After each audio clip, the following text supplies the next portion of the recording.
Welcome back to my channel. So, I wanted to jump on here today and just talk about college, finals, being a student and, navigating that sort of world and what it's like to make the transition to the quote-unquote real world. And to be perfectly honest, this was not a planned video. I saw a lot of posts about people having finals and studying for tests and being stressed out, and so I figured this would be a cool video to come on here to not only help you guys relax for the college students that watch these videos, and this is, who this video will be primarily for, but you're welcome to stay even if you're not a college student or maybe you're a former college student. But there's a lot of people that are stressed out right around this time of year because they're bombarded with a ton of finals, and they are just studying, hoping to essentially secure their future. It's a big deal, and I have a lot of opinions on the education system and college in general, but I'm not really sure if I'm going to talk about that today or not. But really the purpose is to kind of just empathize and create a relaxing environment for the college students in my audience, while also talking about, sort of my experience and where I came from and a little bit of advice that I have. So, I guess I should just start with establishing some credibility, because I might be full of shit, or, I might not have the best advice. And,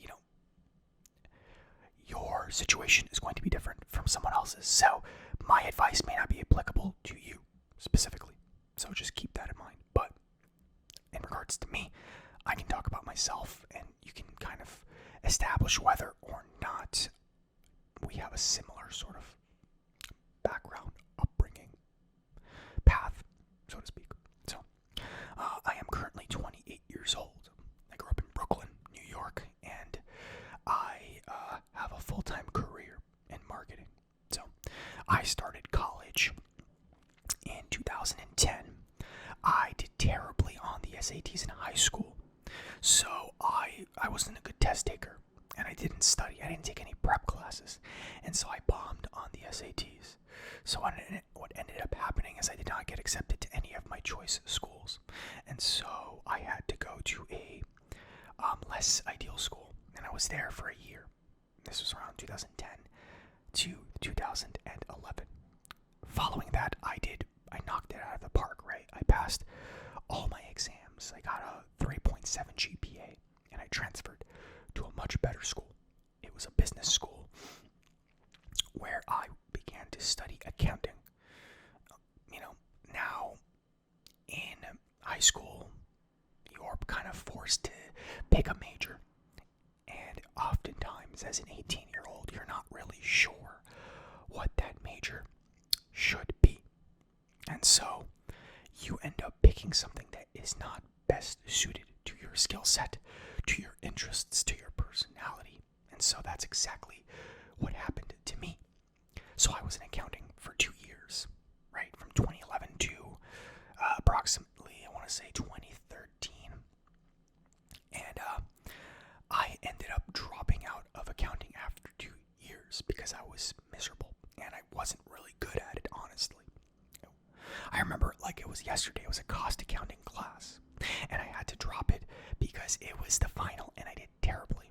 And I was in the classroom, I looked around and I saw how miserable everybody was, and so I handed my test and walked out, and I changed my major. And so I had to sort of decide, was I going to do marketing or was I going to do human resources? Those were the two sort of choices I had decided to entertain. And so I picked marketing. Took my marketing classes from 2013 to the end of 2015. I graduated a year late because I switched my major. And it was worth it. I think the change was worth it. I got an internship, during my time in college, right? So while I was studying marketing, my first internship I got was in 2014 for a financial investment company. And I was basically an office manager. Not an office manager, but like an office stock person. I forget what they were called. Office services, I believe. So I would have to stock the kitchens of this big company with like 4 floors. I'd have to stock the kitchens, with all of the different supplies. I'd have to stock the candy section. I'd have to, take care of the printing area, the copy machine, make sure it was fixed, make sure that all the paper were there. I had to pick up packages, deliver packages. I had to refill, the water on every single floor. So I would be, going around the office with, like a tray of big 5-gallon bottles of water, like several of those, and I'd have to pick those things up and restock them everywhere, all while dressed up in like a suit, by the way. So I had to be, presentable for some reason. So I had to do that for like 6 months basically, and it was an exhausting job. By the way, prior to all this, I actually worked at a supermarket for 2 years, from 2012 to 2014. So that was before, right? And that was the hardest job I've ever had. Standing on my feet for 10 hours, dealing with aggressive customers while I was in school.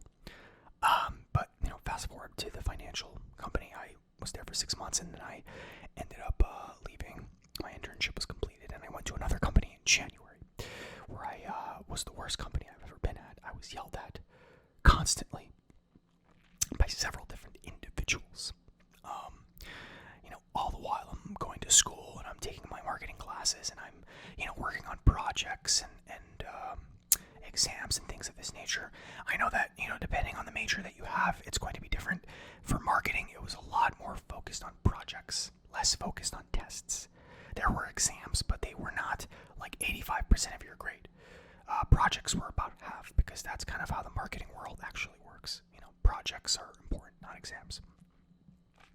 So I was doing that in school, and then I was doing, this horrible company, logistics company, for about 5 months, and then I had an unpaid internship for honestly a pretty okay company. I have no ill feelings towards it. It was a PDF compressor company, another tech company, and I was there for 2 months, unpaid internship, and then I finally landed on another internship at the company that I'm with right now. And I was there for basically until I graduated college at the end of 2015. And then once I graduated college in 2015, I was promoted to a full-time position.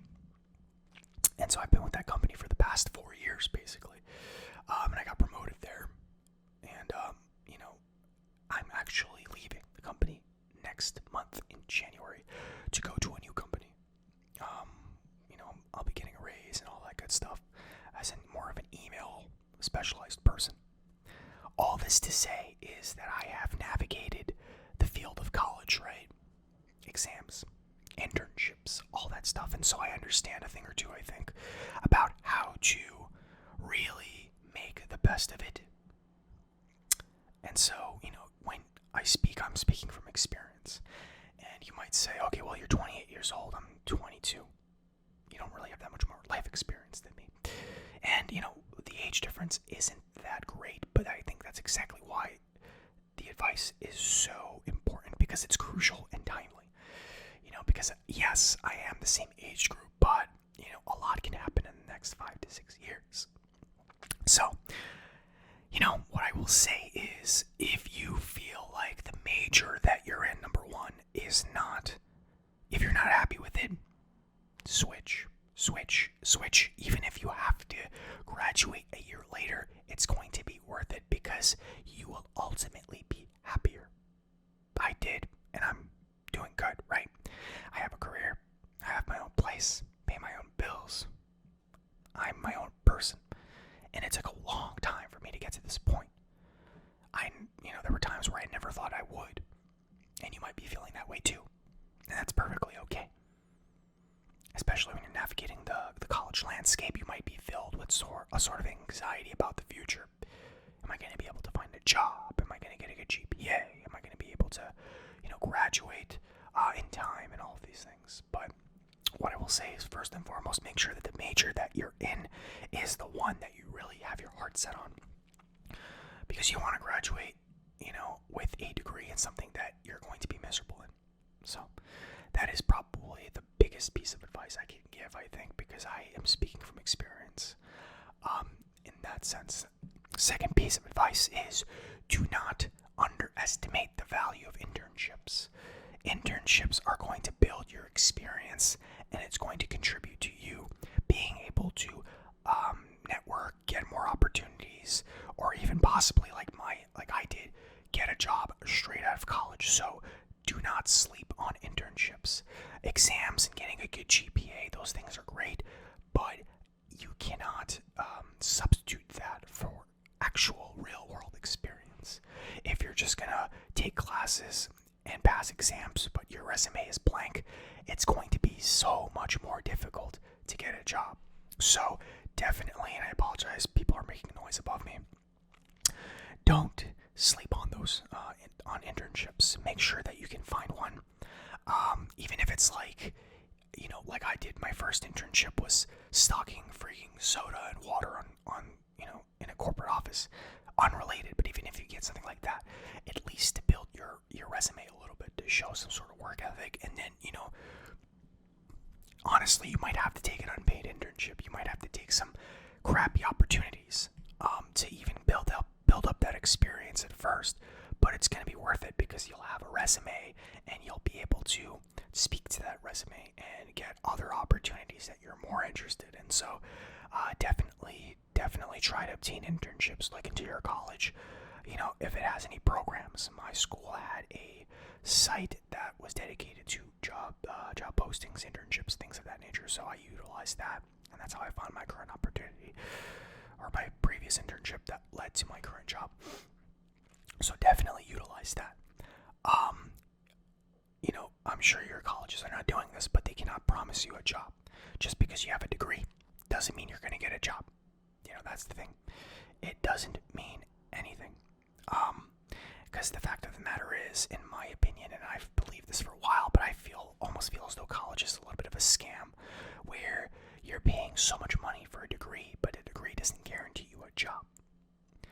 And don't get me wrong, certain specializations are required,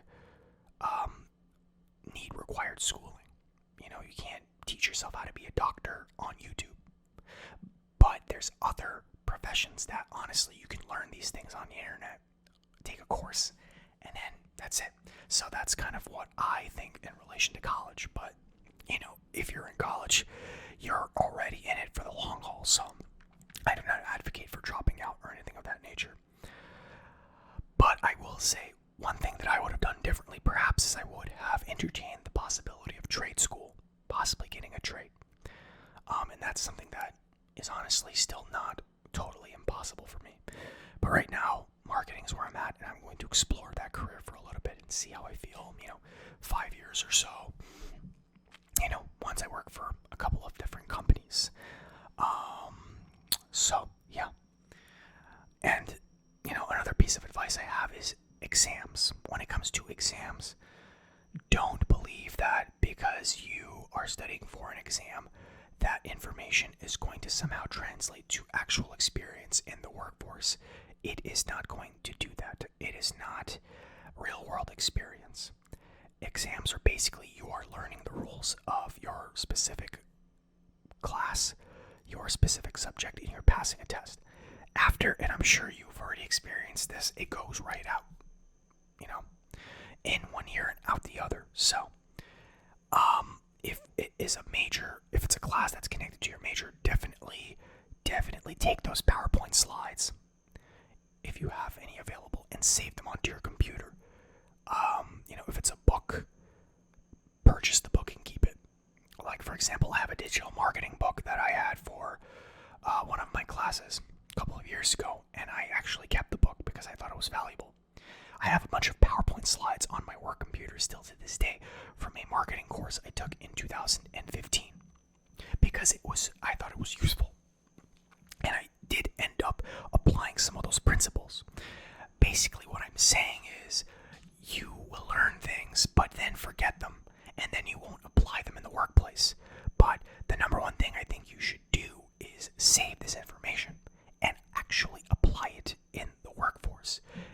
surprised how people react to that, because the thing is this, right? This is the number one thing I've learned in corporate America. People learn and then they forget everything they studied, and then they will go to companies and learn things at these companies, and they will pick up these habits. And sometimes these habits are good, but sometimes these habits are actually really, really bad. Really terrible habits, stupid, but because higher ups are participating in these habits, participating in these horrible practices, they get passed down. And then you might be in the crossfire one day and you pick up those habits, and then you pass those habits down to someone else, to a younger employee. So you'd be surprised how surprised people will be about your level of expertise when you get there and you actually spit some knowledge that's outside their echo chamber. I'll give you an example. So, in one of my branding classes, I learned about the 3 different types of benefits that a customer will get from a product when they're buying it, right? You have emotional, functional, and self-expressive. Functional is exactly what that sounds like. It's like the function of toilet paper, right? It has a specific function you use it for, obviously. Emotional and self-expressive. So emotional, let's use something that's more appropriate for this. Let's say a car, right? If you get a cool car, the functional benefit of the car is it gets you from point A to point B as fast as possible. The emotional benefit is it makes you feel good. It makes you feel cool, right? I have a really cool Mustang. Yeah, I feel awesome. Sweet. Yeah, right? The self-expressive is people see you in that Mustang and think, damn, that guy looks cool. And then you feel good again, right? Because you're like, damn, they think I look cool in this Mustang. Wow, those girls are checking me out, right? That is an example of something I learned in college. And then I carried it over to the workforce. And when I start talking about this, people look at me like, holy shit, how does he know this, right? So do not underestimate some of the value, right? Because you're already sitting there, you're paying money, you're wasting your time. You might as well extract that knowledge and bring it to the workforce. So do not sleep on the information you get. Try to keep it accessible into the future when you start your career, because it's going to be very, very helpful for that purpose. And then, in regards to classes and studying and things of this nature, all I can really tell you is what I did is spark notes, right? Like I open up my book, for example, a textbook for, let's say physics. Chapter 1 is about this. Okay, well, I go to the first chapter. Here is the first section, second section, third section, fourth section. If you have a study sheet handy, that is your Bible. Use that study sheet.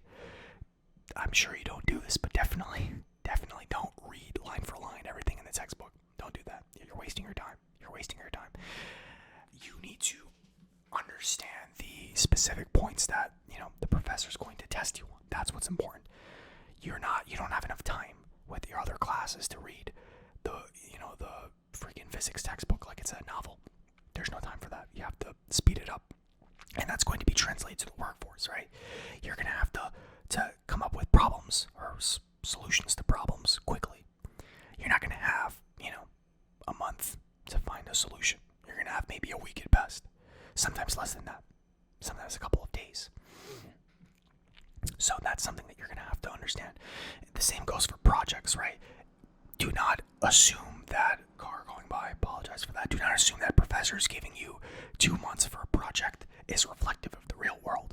That is actually, in my opinion, one of the biggest lies that college gives you, is that they give you this long window of time, and it honestly doesn't prepare you for the real world, because in the real world, you get a project and you don't have that amount of time. You might have a week, maybe 2 weeks. And that's being liberal. Most of the time, you'll have a couple of days. So, to work on a project, that's the scale of something you would see in college, right? Team project type of deal.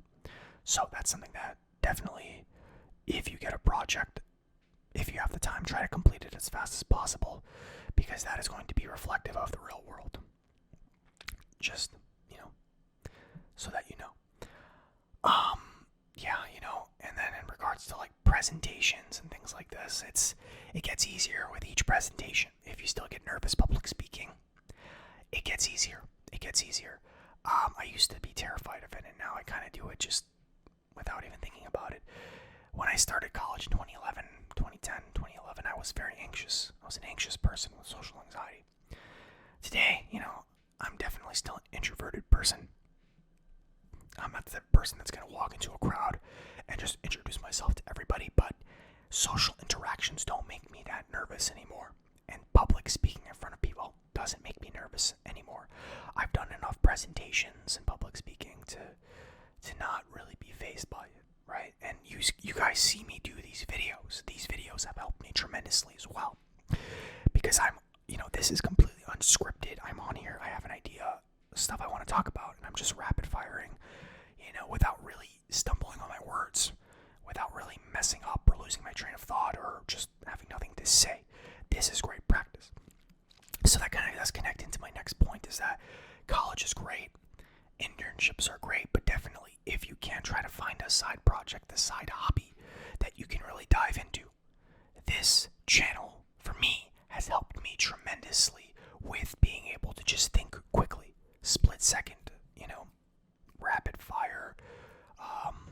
I'm able to just quickly think of things to say, formulate opinions, as long as I have an idea. All my videos are unscripted. I don't have a script in front of me. I just have an idea and I speak to the idea. And the camera rolls and I keep going. And you see my videos, they don't really have a lot of cuts. They're mostly, 1 or 2 cuts at most if I mess up, if I slip up, or if there's a loud noise. So that is what I can say to that, is try to find a side project, a side hustle, something to sink your teeth into that's fun, that brings some life and passion to you. It will be definitely beneficial for you and your skill set, and it'll be something you can speak to, something you can speak to, at work, at social events, things like that.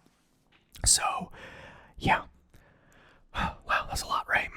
What else do I have to say, honestly, besides that? I mean, finals they're stressful. They're stressful. I've had my fair share of finals, and so I know what it's like. I know what it's like to go in and just completely bomb on the final, and I know what it's like to knock it out of the park.